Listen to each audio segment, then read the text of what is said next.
ಸಜಿಪದ ದೇರಾಜೆಯಲ್ಲಿ ತಲವಾರ್ ದಾಳಿ ನಡೆದಿದೆ ಎಂದು ಸಾಮಾಜಿಕ ಜಾಲತಾಣದಲ್ಲಿ ವೈರಲ್ ಆಗಿರುವುದು ಸುಳ್ಳು ಸುದ್ದಿ ಎಂದು ಪೊಲೀಸ್ ವರಿಷ್ಠಾಧಿಕಾರಿ ಡಾಕ್ಟರ್ ಅರುಣ್ ಕುಮಾರ್ ತಿಳಿಸಿದ್ದಾರೆ.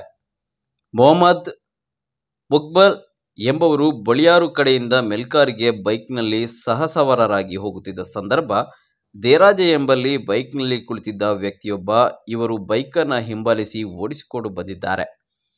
ಈ ವೇಳೆ ಸವಾರರು ಬೈಕಿನ ವೇಗವನ್ನು ಹೆಚ್ಚಿಸಿ ತಪ್ಪಿಸಿಕೊಂಡು ಬಂದಿದ್ದಾರೆ. ಈ ಬಗ್ಗೆ ಬಂಟ್ವಾಳ ಗ್ರಾಮಾಂತರ ಪೊಲೀಸ್ ಠಾಣೆಯಲ್ಲಿ ಪ್ರಕರಣ ದಾಖಲಾಗಿದೆ. ಈ ಮಧ್ಯೆ ಗುರುವಾರ ರಾತ್ರಿ ಸಜಿಪಾದಲ್ಲಿ ಇಬ್ಬರ ಮೇಲೆ ತಲವಾರು ದಾಳಿ ನಡೆದಿದೆ ಎಂದು ಸಾಮಾಜಿಕ ಜಾಲತಾಣದಲ್ಲಿ ವೈರಲ್ ಆಗಿದೆ. ಈ ಬಗ್ಗೆ ಸ್ಪಷ್ಟನೆ ನೀಡಿರುವ ಜಿಲ್ಲಾ ಪೊಲೀಸ್ ವರಿಷ್ಠಾಧಿಕಾರಿ ಡಾಕ್ಟರ್ ಅರುಣ್ ಕುಮಾರ್ ಸ್ಪಷ್ಟಪಡಿಸಿದ್ದಾರೆ. ಸಜಿಪಾ ದೇರಾಜೆಯಲ್ಲಿ ಗುರುವಾರ ರಾತ್ರಿ ತಲವಾರು ದಾಳಿಯಂತಹ ಘಟನೆ ನಡೆದಿಲ್ಲ.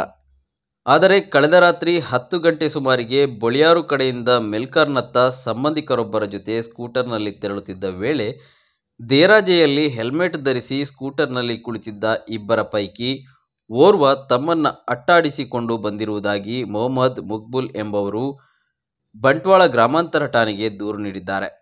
ಸ್ಕೂಟರ್ನತ್ತ ಓಡಿ ಬರುತ್ತಿದ್ದ ಹೆಲ್ಮೆಟ್ ಧರಿಸಿದ ವ್ಯಕ್ತಿಯ ಕೈಯಲ್ಲಿ ತಲವಾರು ಅಥವಾ ಯಾವುದೇ ಮಾರಕಾಯುಧ ಇತ್ತೆ ಎಂಬುದನ್ನು ನಾನು ನೋಡಿಲ್ಲ.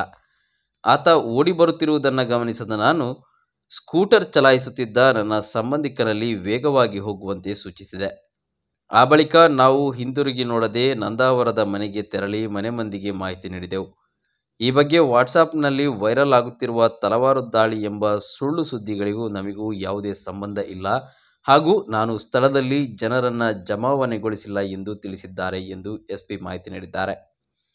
ಮುಕ್ಬಾಲ್ ನೀಡಿರುವ ದೂರಿನಂತೆ ಬಂಟ್ವಾಳ ಗ್ರಾಮಾಂತರ ಠಾಣೆಯಲ್ಲಿ ಪ್ರಕರಣ ದಾಖಲಿಸಲಾಗಿದೆ. ಈ ಬಗ್ಗೆ ತನಿಖೆ ನಡೆಸಿ ಮುಂದಿನ ಕಾನೂನು ಕ್ರಮ ಕೈಗೊಳ್ಳಲಾಗುವುದು ಎಂದು ಎಸ್ಪಿ ಪ್ರಕಟಣೆಯಲ್ಲಿ ತಿಳಿಸಿದ್ದಾರೆ.